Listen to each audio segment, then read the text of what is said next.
بسم الله الرحمن الرحيم waxaan idin kala soo hadlaynaa xaafadda Southsea ee magaalada Nairobi ee caasimadda waddanka Kenya halkan aan ku sugannahay waxa dhismo weyn ka hirgelinaysa shirkadda Axiom Homes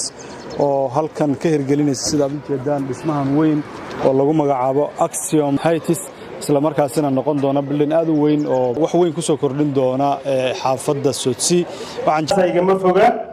waa 6 ama 7 talaabo ii jira waxa ila jooga mid kamid ah serviceka shirkadda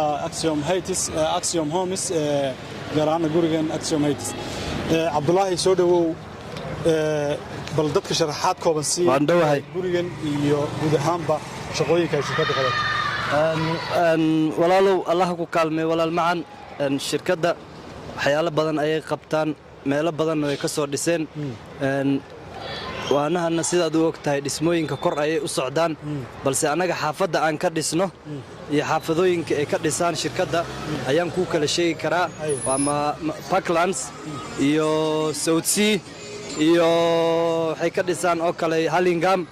iyo waxay ka dhisaan oo kale Southsea-dan way ku leeyihiin aan ku yiraahdo iyo Parklands waa Southsea Parkland iyo Kilimani yes waaye idinku waxaad tiis ragga sales kan anagoo badan marka qaabkeedu gaarsiisan bulshada wallahi bulshada sidii ay kugu imaadaan baa kulleeto loogu sharaxa guriyahana waxay ka kooban yihiin ilaa 39 waa units ko 3 waaye 3 bedroom waaye sida u arag 3 bedrooms and then sidaas waaye marka ilaa 13 waaye biyaanada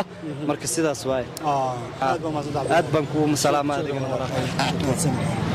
intaasaan jecelahay inaan ku soo gabagabayno munaasabadan kooban ee lagu dhagax dhigayay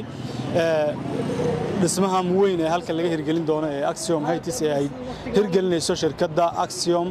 Homes oo markaas iyadu halkan ka hirgelinaysa dhismahan aad u weyn una quruxda badan waxaan rajaynayaa in dadka Soomaaliyeed dal iyo dibadba ay ka faa'iideysan doonaan isla markaasina wixii faahfaahin aad uga baahataan shirkadda Axiom Homes gaar ahaanna